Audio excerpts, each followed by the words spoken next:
వాక్యం చదువుకుందాం.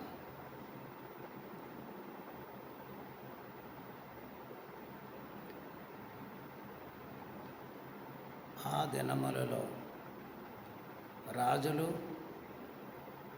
2వ గ్రంథము 20వ అధ్యాయము ప్రారంభము నుండి 6 వచనాలు చదువుకుందాం. మీరు పరిశుద్ధ గ్రంథాన్ని తెరచి 2వ రాజుల గ్రంథము 20వ అధ్యాయము ప్రారంభము నుండి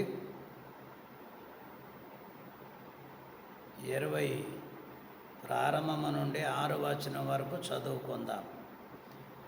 ఆ దినములలో హిజ్కియాకు మరణకరమైన రోగము కలుగగా ఆమోజు కుమారుడును ప్రవక్తియునైన యెషయా అతని యొద్దకు వచ్చి, నీవు మరణమవుచున్నావు, బ్రతుకవు గనుక నీవు నీ ఇల్లు చక్కబెట్టుకొనమని యెహోవా సెలవిచ్చుచున్నాడని చెప్పగా, అతడు తన ముఖము గోడ తట్టు త్రిప్పుకొని, యెహోవా యథార్థ హృదయుడనై సత్యముతో నీ సన్నిధిని నేనెట్లు నడుచుకుంటునో, నీ దృష్టికి అనుకూలముగా సమస్తమును నేనెట్లు జరిగించుతునో కృపతో జ్ఞాపకము చేసుకోనమని హిజ్కియా కన్నీళ్లు విడుచుచు యెహోవాను ప్రార్థించెను.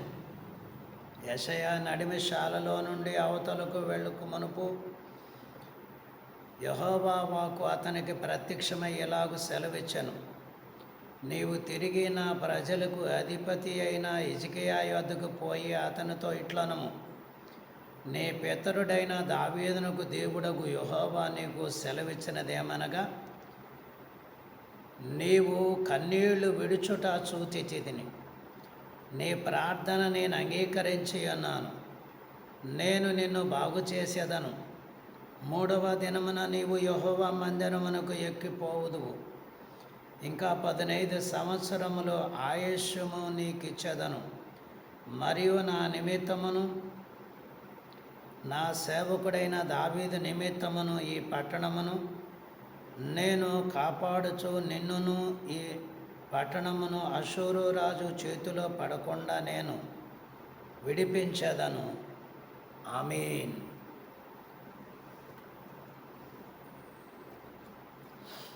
ప్రార్థన. పరిశుద్ధుడైన మా తండ్రి, నీ ఘనమైన పరిశుద్ధమైన నామమును బట్టి నేను నిన్ను స్తుతించుచూ ఉన్నాను.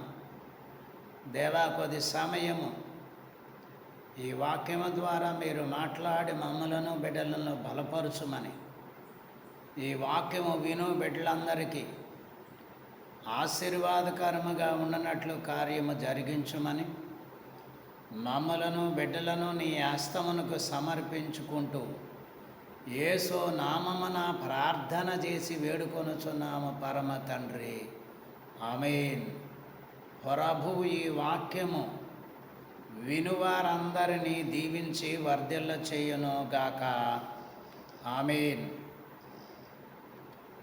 ప్రియమైన దేవుని సేవకులారా, ప్రేమైన దేవుని సంఘ బిడ్డలారా, ఈ వాక్యము వినువారందరూ కూడా మరి జాగ్రత్తగా వినాలని మిమ్మలను ఆశతో ప్రభువు యొక్క ప్రేమతో మిమ్మలను కోరుచున్నాను. మొదటి అంశము మరణమును కొట్టివేయు ప్రార్థన. గనక ప్రభువు ఒకటి, దయగల ప్రభువా, నీవు హిజ్కియాకు మరణ శాసనమును ప్రవచించినావు.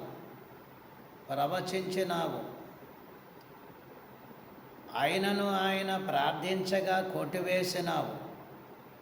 ప్రవచించిన వాడవు నీవే, ప్రార్థించగా కొట్టివేసిన వాడవు నీవే. హిజ్కియాకు మరణము అని ప్రకటించిన దేవుడువు నీవే. హిజ్కియా ప్రార్థన చేయగా మరణాన్ని కొట్టివేసిన దేవుడవు నీవే. రెండవదిగా చూస్తే గవర్నమెంట్ వారు ఒక ఆజ్ఞ ప్రజలకు ఇచ్చినట్లయితే ప్రజలు అల్లరి చేయగా ఆ జీవో కొట్టివేస్తారు కదా. వారు జీవో కొట్టివేయగా ప్రజలు జీవో కొట్టివేయబడినదని చెప్పుకుందురు కదా. మొదటిది గ్రంథములోనిది, రెండవది గవర్నమెంట్లోనిది. ఎత్తి ప్రార్థించుచున్నాము. నేను కాదు, నా స్నేహితులను విజ్ఞాపన చేయుచున్నాము. నీవు విజ్ఞాపన వింటావు కదా. ఎలాగంటే పేతురునకు రేపు మరణము అనగానే సంఘమంతయు ప్రార్థించగా విని విడిపించినావు కదా. విజ్ఞాపనలు వింటావని నిన్ను స్తుతించుచూ ఉన్నాము. గనక దేవుడు ఎవరైనా ప్రార్థన చేస్తే, ఎవరైనా ప్రార్థన కోరితే, ఎవరికైనా ప్రార్థన అవసరతలు ఉంటే ప్రార్థన చేయమని అడగవచ్చును. అడిగిన వెంటనే ప్రార్థన కూడా చేయవలెను. అలాగునే మరి ఒకటి, కష్టాల్లో ఎవరైనా ఉన్నప్పుడు, శోధనలో ఎవరైనా ఉన్నప్పుడు, జబ్బుల్లో ఎవరైనా ఉన్నప్పుడు, సమస్యల్లో ఎవరైనా ఉన్నప్పుడు వారిని లేక తెలుసుకొని, సాధ్యమైతే వారు పేరులు, వారి కుటుంబాన్ని తెలుసుకొని, వారు ఉన్న ప్రాంత ప్రదేశాన్ని తెలుసుకొని, వారి కొరకు, ఆ చిక్కుల్లో ఉన్నటువంటి వారి కొరకు ప్రార్థన చేయాలి. అలా ప్రార్థన చేసినప్పుడు ఖచ్చితంగా దేవుడు విని నెరవేర్పిస్తాడు. గనక మరి ఫాదర్ దేవదాసయ్య గారు తెలియచేసిరి, రోగాలతో ఉన్నప్పుడు, రోగ బాధితులై ఉన్నప్పుడు, రోగములో ఉన్నప్పుడు రోగుల కొరకు ప్రార్థన చేయటం, బాధలో ఉన్నప్పుడు బాధలో ఉన్న వారి కొరకు ప్రార్థన చేయటం, శ్రమలో ఉన్నప్పుడు శ్రమలో ఉన్న వారి కొరకు ప్రార్థన చేయటం, ఇది గొప్ప దేవుని ఏర్పాటై ఉన్నది. గనక మనమును అలాగ ప్రార్థన చేయాలి. దేవుడు మనకేదైనా వినిపించినా, లేక ఎవరైనా మనకేమైనా చెప్పినా ప్రార్థన చెయ్యాలి. ఒకటి, హిజ్కియాకు యెషయా గారిని పంపించి, నీ మరణం అవుతున్నావని మరణ శాసనమును పంపించెను. ఆ మాట వినగా హిజ్కియా ప్రార్థన చేయగా మరణాన్ని కొట్టివేసినావు. ఇది ఎంత గొప్ప ధన్యత! ప్రార్థన వినువాడై ఉన్నాడు దేవుడు. అలాగే మనమును విజ్ఞాపన చేయవారై ఉండవలెను, విజ్ఞాపనలు జరిగించువారై ఉండవలెను. విజ్ఞాపన ఆసక్తి కలిగి ప్రార్థించవలెను. గనక విజ్ఞాపన చేయుట, దేవుని స్తుతించుట దేవుడు మనకిచ్చినటువంటి గొప్ప భాగ్యము. అలా హిజ్కియాకి ఆ మరణ శాసనమును పంపించిన దేవుడే. హిజ్కియా ప్రార్థన చేయగా మరలా హిజ్కియాకు ఆయుస్సునిచ్చిన దేవుడు మరణాన్ని కొట్టివేసి, అలాగున మూడవ అంశముగా చూస్తే మత్తయి వ్రాసిన సువార్త 19వ అధ్యాయము 26వ వచనములో నీవు ఇది మనుష్యులకు సాధ్యమే కానీ దేవునికి సమస్తమును సాధ్యమే. గనక మనుషులకు అసాధ్యమే, దేవునికి సమస్తము సాధ్యమే. దేవుడు ఏదైనా చేయగలడు, దేవుడు ఏమైనా చేయగలడు. దేవునికి ప్రార్థన చేసి మనము నమ్మి, దేవా ఇది నీవు చేయగలవు నాకు అని మనం నమ్మి ప్రార్థన చేయాలి. గనక మరి మనుషులకు అసాధ్యమైన పనులు ఉన్నవి, మనుషులకు అసాధ్యమైన పనులు. గనక మనుషులకు అసాధ్యమైన పనులు దేవుడు వాటిని సాధ్యపరిచే దేవుడు, సుసాధ్యము చేయగలిగిన దేవుడు. గనక మనకి ఏ రకమైన బలహీనతలున్నా ప్రార్థన చేయాలి, ప్రార్థన చేయాలి. లూకాసు వార్త 18వ అధ్యాయము మొదటి వచనములో చూస్తే, మీరు విసుగు కొనక ప్రార్థన చేయుడి, విసుగు కొనక ప్రార్థన చేయుడి. విసుగు కొనక ప్రార్థన చేయటం వలన గొప్ప కార్యములు దేవుడు జరిగించును. గనక విసుగు కొనకుండా ప్రార్థన చేయటం అనేది చాలా గొప్ప ధన్యత. బైబిల్ చదివేటప్పుడు విసుగుకునేవారు ఉన్నారు, ప్రార్థన చేసేవారిని చూసి విసుగుకునేవారు ఉన్నారు, బోధించేవారిని చూసి విసుగుకునేవారు ఉన్నారు. అలా విసుగుకుంటే నీకు జయము రాదు. అలా విసుగుదల పడుతూ ప్రార్థన చేస్తే జయము రాదు. గనక విసుగు కొనకుండా ప్రార్థన చెయ్యాలి, విసుగు కొనకుండా ప్రార్థన చెయ్యాలి. అలాగే మనము ఏదైనా ఒక అంశం మీద ప్రార్థన చేస్తే ఆ అంశము ప్రార్థన నెరవేరే వరకు ప్రార్థన చేస్తూనే ఉండాలి, చేస్తూనే ఉండాలి. గనక ఇది మనకు దేవుడిచ్చినటువంటి వాగ్దానము. లూకాసు వార్త 11వ అధ్యాయము 5వ వచనము నుండి 13వ వచనములో చూస్తే,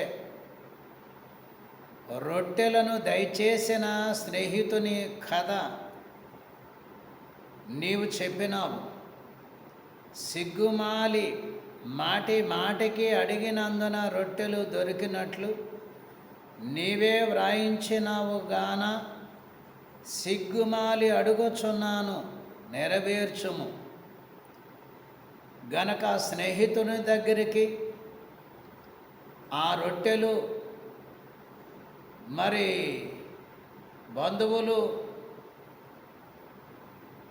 రాత్రి కాలం మందు ఇంటికి వచ్చి ఉన్నారు, కొంచెం ఆహారం ఉన్నది, ఇంకా కొన్ని రొట్టెలు కావాలనని స్నేహితుడైనందువలన తలుపు కొడుతూ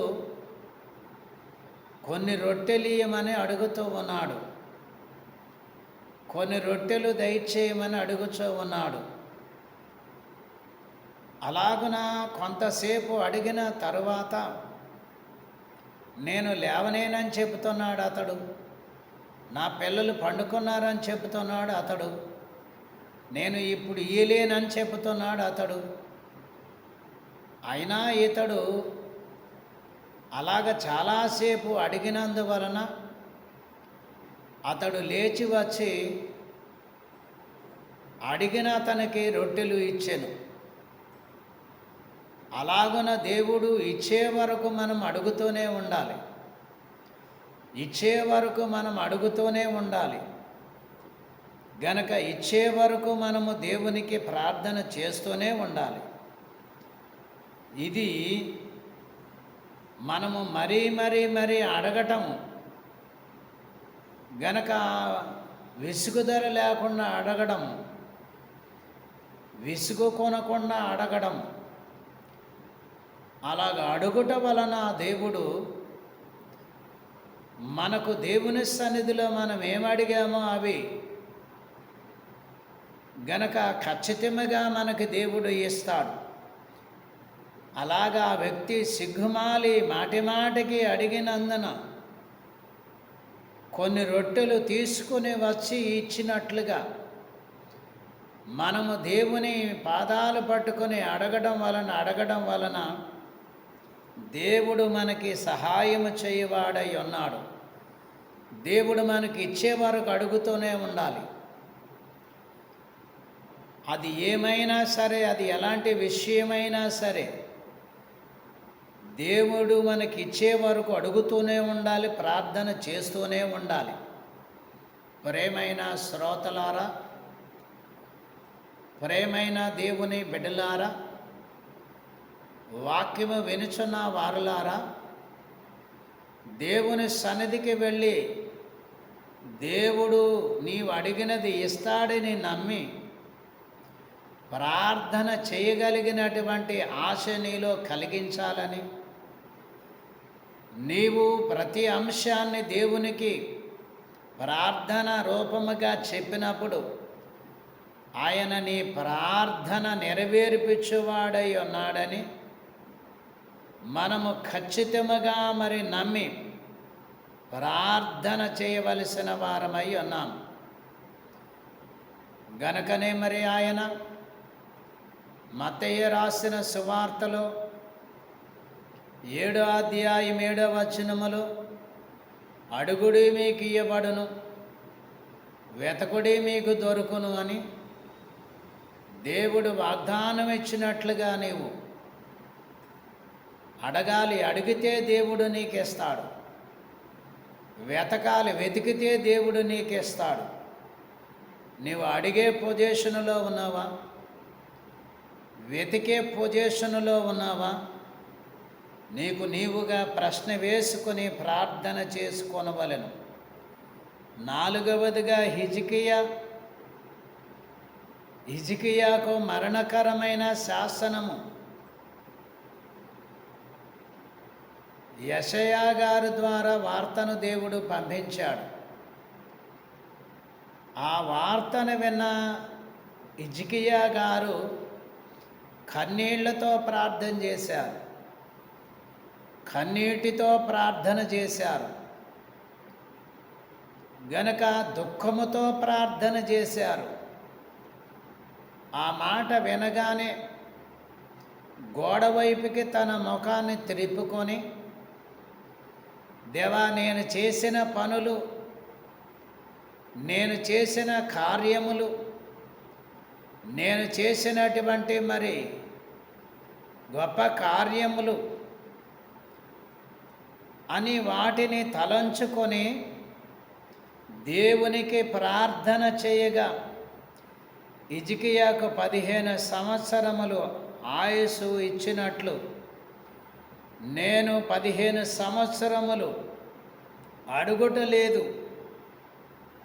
కనుక కొద్ది సమయమే నాకు దయచేయమని, కొద్ది సమయమే నాకు దయచేయమని, ఇన్ని సంవత్సరములు అని అడగలేదు, ఇన్ని దినములు అని అడగలేదు, ఇన్ని నెలలు అని అడగలేదు. అయినా తాను గోడ తట్టు మొరకము త్రిప్పుకొని ప్రార్థన చేయుట ఆరంభించగానే దేవుడు ప్రత్యుత్తరము పంపించాడు యెషయా గారి ద్వారా. నేను నా దాసుడైన దావీదునకు సెలవిచ్చినట్లు, నేను సెలవిచ్చినట్లుగా హిజ్కియాకు నేను 15 సంవత్సరములు ఆయుస్సునిచ్చుచున్నానని, దీర్ఘాయువునిచ్చుచున్నానని దేవుడే ప్రవక్త యెషయా ద్వారా హిజ్కియా దగ్గరికి ఈ వార్తను మరలా తీసుకుని వెళ్ళి చెప్పమని తెలియచేయగా, ఆ యొక్క ఉద్దేశము ఆయన ప్రార్థన చేసి ముగించక ముందే దేవుడు జవాబును పంపించాడు. అలాగనే మరి మనము ఎఫెసీయులకు రాసిన పత్రిక 3వ అధ్యాయం 21లో ఉన్నట్లుగా అడుగు వాటికన్నిటికంటేను ఊహించు వాటికన్నిటికంటేను అత్యధికముగా చేయు శక్తిగల దేవునికి మహిమ కలుగును గనక కలుగునట్లుగా మనము అది ఇది కలిపి ఇమ్మని అడుగుచున్నాను. కాబట్టి ఆయుష్కాలము మిమ్ము అని ఆయన ఆయుష్నిమ్మని అడగలేదు. గనుకనే ప్రార్థన చేయుట వలన ఆయన ఒకటే అడిగాడు, రెండో అడిగాడు, తనకి మరి చేసిన కార్యాలను తలంచుకున్నాడు. దేవుడైతేను ఒకటి అడిగితే రెండు ఇచ్చాడు. ఒకటి ఆయుష్నిచ్చాడు. ఆయుష్ ఎంతో కూడా దేవుడు తెలియచేశాడు. నేడు మరణాల్లో ఉన్న వారి కొరకు, నేడు జబ్బుల్లో ఉన్న వారి కొరకు ప్రార్థన చేయడము మన వంతు. ఆ మరణాన్ని కొట్టివేయటము దేవుని వంతు. ఆ మరణాన్ని రాకుండా చేయడము దేవుని వంతు. మరణము లేకుండా చేయగలిగినటువంటి దేవుడు, మరణాన్ని కొట్టివేయగలిగినటువంటి దేవుడు. గనక మనము మన బలహీనతలను బట్టి మనము ప్రార్థన చేయకపోయినా, మనము విసుగుకున్న నా ప్రార్థన వింటాడే అని మాత్రం అనుకోనకూడదు. గనక మనం ఆసక్తి కొలది ప్రార్థన చెయ్యాలి. మనం ఆసక్తి కలిగి ప్రార్థన చెయ్యాలి. గనక మనం ఆసక్తి కలిగి ప్రార్థన చేసినప్పుడు దేవుడు మన ప్రార్థనలను విని నెరవేర్పించువాడై ఉన్నాడని మనము నమ్మాలి. గనుక మరి ఒక వాక్యాన్ని జ్ఞాపకము చేసుకుందాము. లూకా సువార్త 18వ అధ్యాయం ఇంతకుముందు చెప్పినట్లుగా 18వ అధ్యాయం 1 నుండి 8 వచనముల వరకు ధ్యానము చేసుకుందాం, చదువుకుందాం, చూసుకోనండి. వారు విసుగక నిత్యము ప్రార్థన చేయుచుండ వలెననుటకు ఆయన వారితో ఈ ఉపమానము చెప్పెను. దేవునికి భయపడకయు మనుష్యులను లక్ష్యపెట్టకయు నుండు ఒక న్యాయాధిపతి యొక్క పట్టణములో ఉండెను. ఆ పట్టణములో ఒక విధవరాలును ఉండెను. ఆమె అతని యొద్దకు తరచుగా వచ్చి, నా ప్రతివాదికిని నాకును న్యాయము తీర్చుమని అడుగుచూ వచ్చును. గాని అతడు కొంతకాలము ఒప్పకపోయెను. తరువాత అతడు, నేను దేవునికి భయపడకయు మనుష్యులను లక్ష్యపెట్టకయు ఉండినను ఈ విధవరాలు నన్ను తొందర పెట్టుచున్నది. గనుక ఆమె మాటిమాటికి వచ్చి గోజాడుకున్నట్లు ఆమెకు న్యాయము తీర్తునని తనలో తాను అనుకొనెను. మరియు ప్రభువిట్లనెను, అన్యాయస్థుడైన న్యాయాధిపతి చెప్పిన మాట వినుడి. దేవుడు తాను ఏర్పరుచుకునిన వారు దివారాత్రులు తన్ను గూర్చి మొరపెట్టుకొనుచుండగా వారికి న్యాయము తీర్చడా? ఆయన వారికి త్వరగా న్యాయము తీర్చును. వారి విషయమే కదా ఆయన దీర్ఘశాంతము చూపుచున్నాడని మీతో చెప్పుచున్నాను. ఆయనను మనుష్య కుమారుడు వచ్చునప్పుడు ఆయన భూమి మీద విశ్వాసము కనుగొనునా. గనక ఈ వాక్యములో చూసినప్పుడు 7-8 వచనాల్లో దేవుడు తాను ఏర్పరుచుకొనిన వారు దివారాత్రులు తన్ను గూర్చి మొరపెట్టుదురు. గనక దేవుని ఏర్పాట్లో ఉన్నవారు మొరపెట్టుదురు. దేవుని ఏర్పాట్లో ఉన్నవారు మొరపెడతారు, ప్రార్థన చేస్తారు. గనక వారి ప్రార్థన దేవుడు వినువాడై ఉన్నాడు. వారి ప్రార్థన దేవుడు విని నెరవేర్చేవాడై ఉన్నాడు. కాబట్టి వారి ప్రార్థన దేవుడు దివారాత్రము వారు మొరపెట్టువారు. ప్రేమైన దేవుని బిడ్డ, ప్రేమైన దేవుని యొక్క సంఘమా, ఒకవేళ కుటుంబములో కానీ ఏ విధమైనటువంటి శ్రమలో ఉన్న దివారాత్రులు మొరపెట్టు వారికి దేవుడు తన సహాయం అందించేవాడై ఉన్నాడు.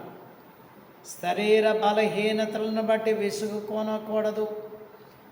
గనక మరి ఏ విధమైన పరిస్థితులను బట్టి కూడా విసుగుదల ఉన్నప్పటికీ విసుగుదల ఉన్నదని నీకు తెలుసును. గనుక విసుగుదల ఉన్నా కానీ ఒకటి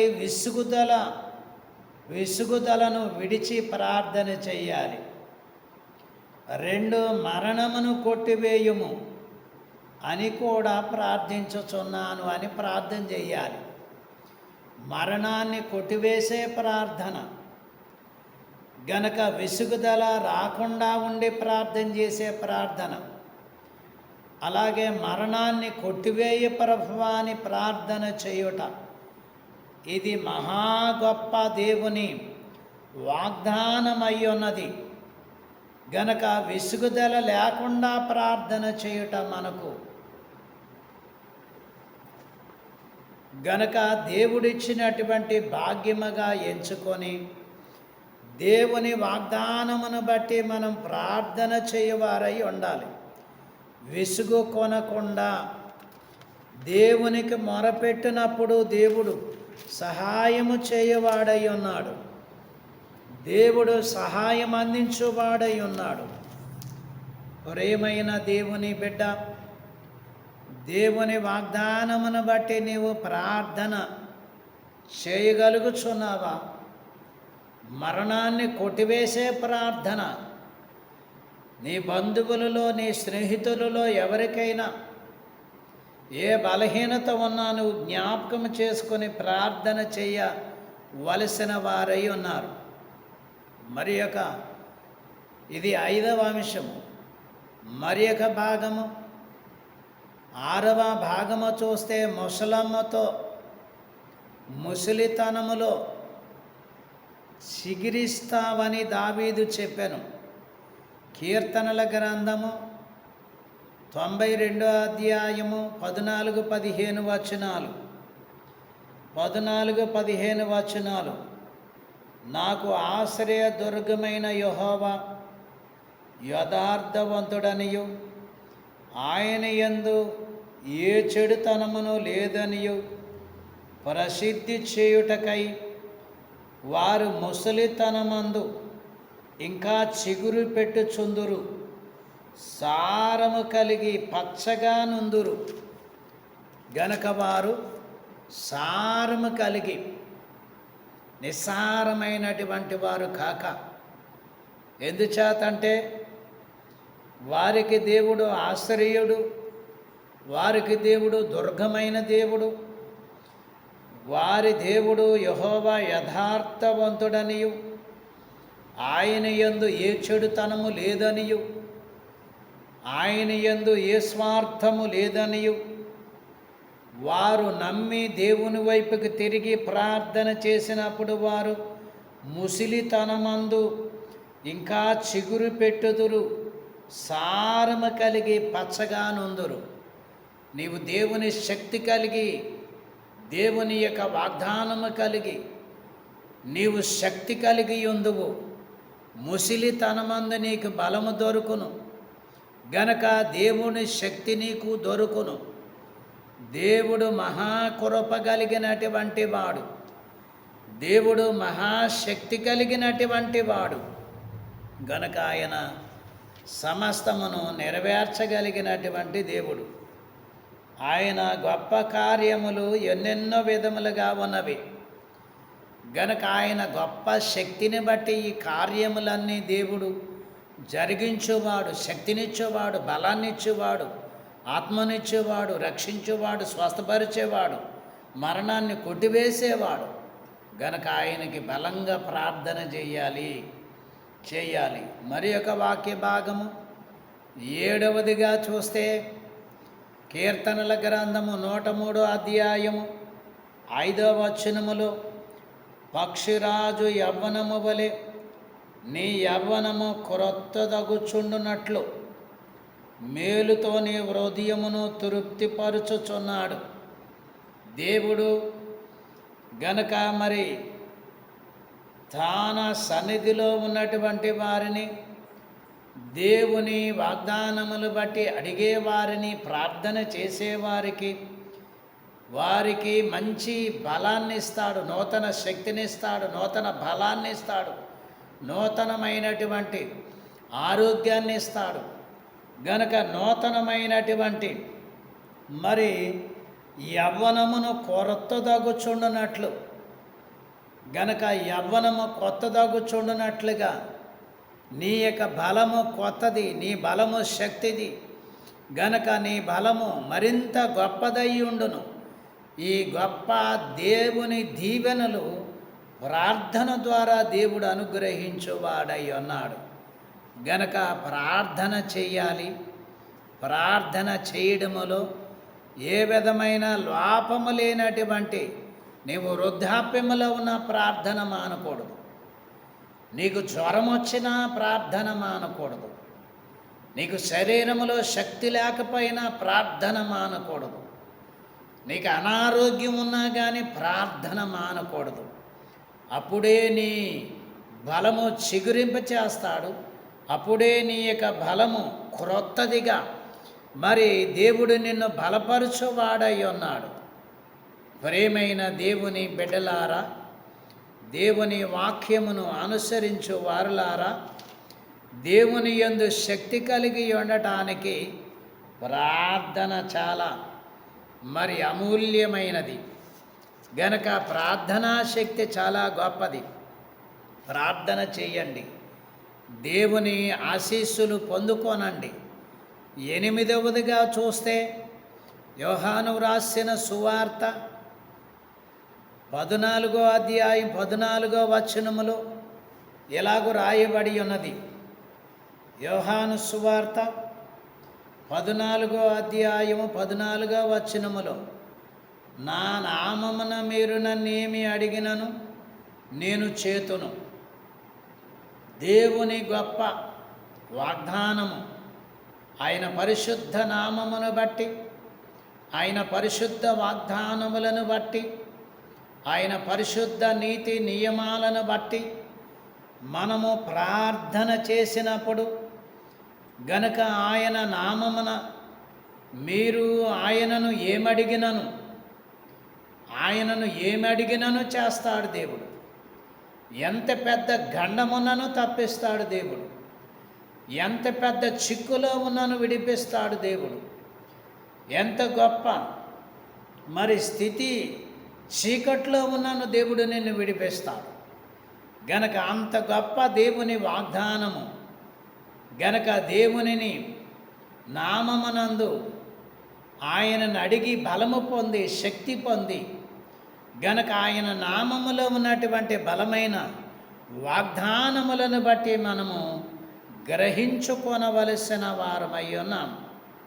ప్రియులారా, దేవుడు గొప్పవాడు గనుక దేవుని వాగ్దానమును బట్టి, దేవుని చిత్తమును బట్టి మనము ఆ యొక్క దేవుని శక్తిని అందుకొనడానికి మనము ఏమై ఉండాలి అంటే నమ్మాలి.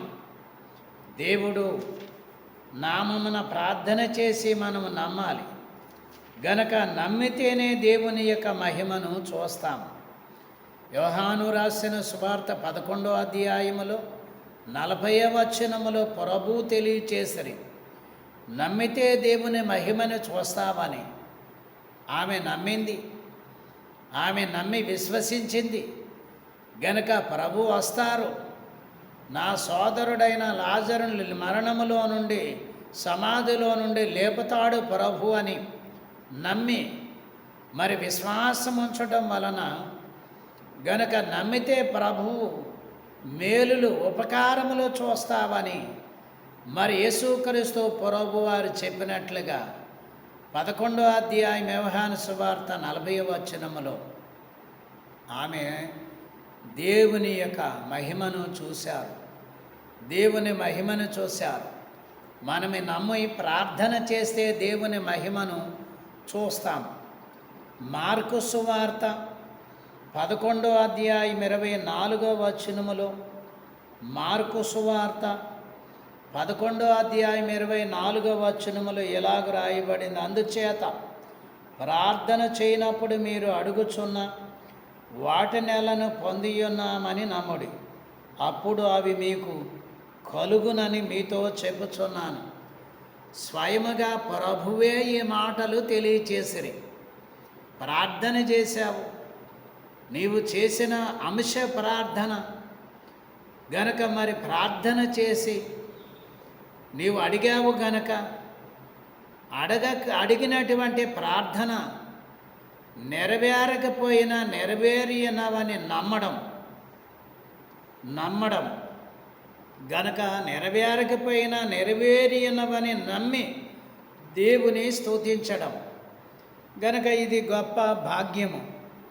మనము నేర్చుకోవలసినవి మరి చాలా ఉన్నవి గనక ప్రభునందు ప్రియులారా, మనం చేసిన ప్రార్థనకి మనము దేవుని స్తుతించాలి గనక దేవదాసయ్య గారు ప్రార్థనా మెట్లు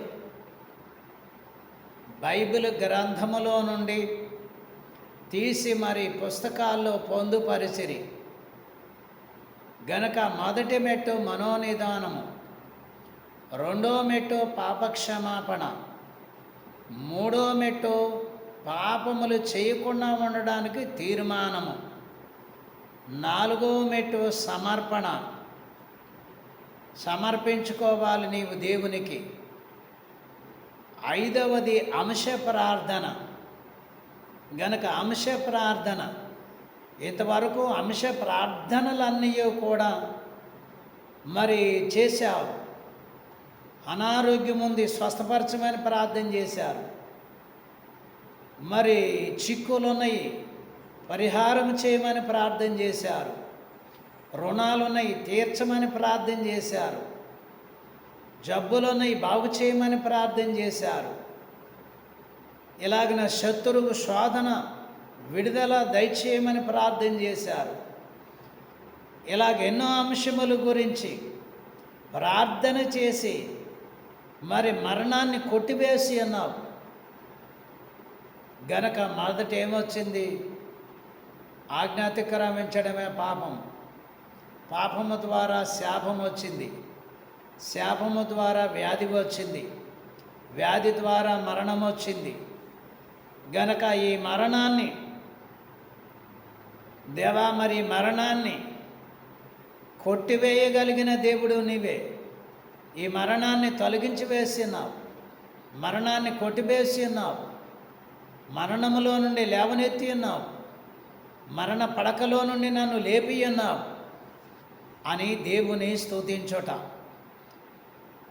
మరి ఈ యొక్క ప్రార్థన చేశాం, ప్రార్థన చేసిన మనం ఈ అంశాలన్నీ నెరవేర్చినామని ఆరవదిగా స్తుతించడం. ప్రార్థన నెరవేర్చావు నాయన స్తోత్రములు, ప్రార్థన నెరవేర్పించావు నాయన స్తోత్రములని స్తుతించడం గనక స్తుతించడం ఇది గొప్ప ధన్యత. స్తుతించడము గొప్ప ధన్యత, స్తుతించాలి గనక మరి ఆయన మనం చేసిన ప్రార్థనలు నమ్మి దేవుని స్తుతించడం. 9వది 10వదిగా ప్రభువ, సన్నిధి కూటములలో నాకేమి కాదు, అనేకులకు జవాబులిస్తూ ఉన్నారు కదా. ఈ మరణమును కొట్టివేయమని అడిగిన వానికి కొట్టివేసి ఎందుకు జవాబులు ఇవ్వకూడదు? దేవా, ఎందుకు జవాబు నీవు ఇవ్వకూడదు? ఎందుకు సమస్యలో నుండి విడుదల పొందుతావని జవాబు ఇవ్వకూడదు అనగా దేవుడు జవాబు ఇచ్చేవాడు. 11వది, ప్రభువా, దుష్ట స్వప్నములు, దుష్ట దర్శనములు, పిచాచి దర్శనాలు కలుగునప్పుడు శరీరముతో అనారోగ్యములు, మనస్సులో వేదనలు ఉండును గనుక అవి కొట్టివేసి ఆదరణ కలుగు చేయమని వేడుకొనుచున్నామని ప్రార్థన చేయాలి, స్తుతించాలి. ఇవన్నీ కొట్టివేసి అన్నావు దేవా, ఇవన్నీ కొట్టివేసి అన్నావు. ఈ సమస్యలన్నిటికి పరిష్కారం ఇచ్చి అన్నావు. ఈ సమస్యలన్నిటికి విడుదల కలుగు చేసి అన్నావు. ప్రియమైనటువంటి దేవుని బిడ్డలారా, ఇలాగన ఈ యొక్క 6 అంశములు గనక 6వ అంశములో స్తుతించి దేవుని స్తుతించాలి. ఆయన మరి జబ్బు తగ్గించకపోయినా తగ్గించినావని, మరణాన్ని కొట్టివేసినావని గనక మరి స్తుతించుట దేవునికి. ఫాదర్ దేవదాసయ్య గారు తెలుగు క్రైస్తవ కీర్తన పుస్తకములో 4వ కీర్తన వ్రాశారు.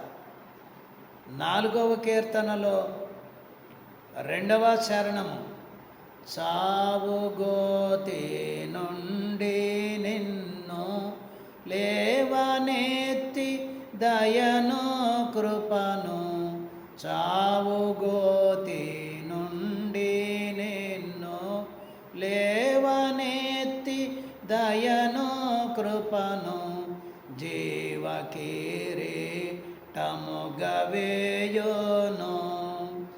నీ శిరస్సు మీద, జీవకిరీటముగవేయోను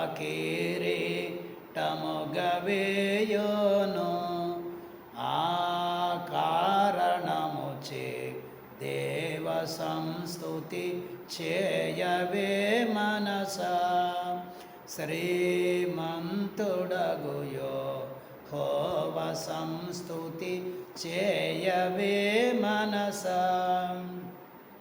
గనుక దేవుని స్తుతించుట, దేవుని ఘనపరచుట, దేవా, నాకు ఈ సమస్యల నుండి, ఈ యొక్క ఇబ్బందుల నుండి, కష్టాల నుండి లేవనెత్తి అన్నావని, మరణాన్ని తప్పించి అన్నావని, వ్యాధుల నుండి స్వస్థపరిచి అన్నావని దేవునికి కృతజ్ఞతాస్తుతులు చెల్లించుట.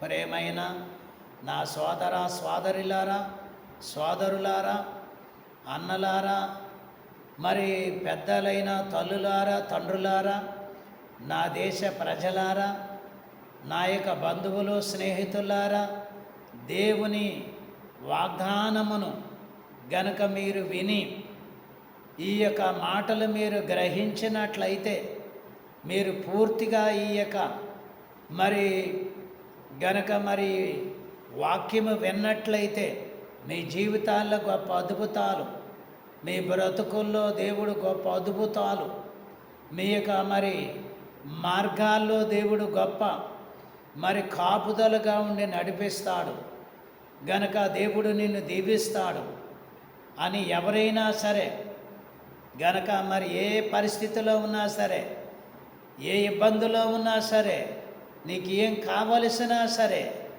దేవుని వైపుకి తిరిగి ఒక్క నిమిషము, లేక ఆ నిమిషం కూడా నీకు సమయం లేకపోతే, నాకు మేలు చేయి ప్రభువాన్ని కొన్ని సెకండ్లు గనక ప్రభువు మీద దృష్టి ఉంచి నీవు దేవుడు తట్టు తిరిగినప్పుడు దేవుడు నీకు మేలు చేస్తాడు. దేవుడు నీకు గనక మేలు చేస్తాడు. దేవుడు నిన్ను ఆశీర్వాదిస్తాడు. దేవుడు నిన్ను బలపరుస్తాడు. దేవుడు నిన్ను దీవిస్తాడు. నిన్ను నీ కుటుంబాన్ని దీవిస్తాడు. నీవు బలము కలిగి ఉందువు, శక్తి కలిగి ఉందువు, ఆరోగ్యము కలిగి ఉందువు గనక ఈ వాగ్దానములు ప్రభు ఎదుట నీవు పొందుకోవాలి అని ఆశిస్తూ ఇట్లు మీ అందరి రక్షణ కొరకు, ఇట్లు మీ అందరి క్షేమము కొరకు గనక మీ అందరి కొరకు ప్రార్థన చేయవాడనై ఉన్నాను. నిత్యము ప్రార్థన చేయవాడనై ఉన్నాను గనక మరి అనేకులు జాగ్రత్తగా బాగా దేవుని ఏర్పాట్లో మరి అలాగే వారు మంచి ఆరోగ్యము కలిగి ఉండాలని ఆశిస్తూ మీ అందరి కొరకు ప్రార్థన చేయవాడనై ఉన్నాను. నా కొరకు కూడా మీరు ప్రార్థన చేయండి. నా చిన్న సంఘ పరిచయ వృద్ధి కొరకు ప్రార్థన చేయండి. గనక మరి మాకున్న మరి ఆర్థిక సమస్యలు దేవుని సహాయము ద్వారా మరి మా ముందున్న పనులు విస్తారముగా ఉన్నాయి. ఆ పనులు కూడా దేవుడు మా పక్షంగా ఉండి దేవుడు నెరవేర్పించేటట్లుగా మీరు అందరూ ప్రార్థన చేయాలని ఇట్లు మీ అందరి కొరకు ప్రార్థన చేస్తూ ఈ మాటలు అందించిన మరి నా పేరు రెవరెండ్ జి రాకడ సురేష్ గనక నా కొరకు ప్రార్థన చేయగలరని ఈ వాక్యాన్ని విను వారందరికీ ప్రభు నామమున మీ అందరికీ మరణాత తెలియచేస్తూ కండ్లు మూసుకోనండి. మీ అందరి కొరకు ప్రార్థన చేస్తాను. ప్రార్థన. పరిశుద్ధుడైన మా తండ్రి, నీ ఘనమైన నామమును బట్టి దేవా, ఈ వాక్యము వింటున్న బిడ్డలందరిని దీవించండి దేవా, బలపరచండి. శ్రమలో ఉంటే విడుదల దయచేయండి దేవా. మరి మరణ పడకల మీద ఉంటే లేవనెత్తండి, మరణాన్ని కొట్టివేయండి దేవా. నీకు సమస్తము సాధ్యమే, నీకు అసాధ్యమైనది ఏమీ లేదు. నీ పరిశుద్ధ వాగ్దానమును బట్టి దేవా నెరవేర్పించి దీవించి వర్ధలు చేయండి దేవా. మా సోదరులు సోదరీలు నైనా మరి ఎంతమంది కష్టాల్లో ఉన్నారు వారందరినీ నైనా విడుదల దయచేయండి. వారందరికీ విడుదల అనుగ్రహించండి. వారందరికీ ఆరోగ్యాలు దయచేయండి. వారికున్న చిక్కులు పరిహారము చేయండి దేవా. బిడ్డలందరినీ తండ్రి మంచి మార్గంలో నడిపించండి దేవా. బిడ్డలందరినీ ఎత్తిపట్టుకోనండి. నీ నామ ఘనత కొరకు వాడుకొని మహిమ ఘనత ప్రభావములు పొందమని నీ పరిశుద్ధమైన ఘనమైన నామమును బట్టి ప్రార్థన చేసి వేడుకొనుచున్నాను మా పరమ తండ్రి. ఆమేన్. అందరికీ మరణాత.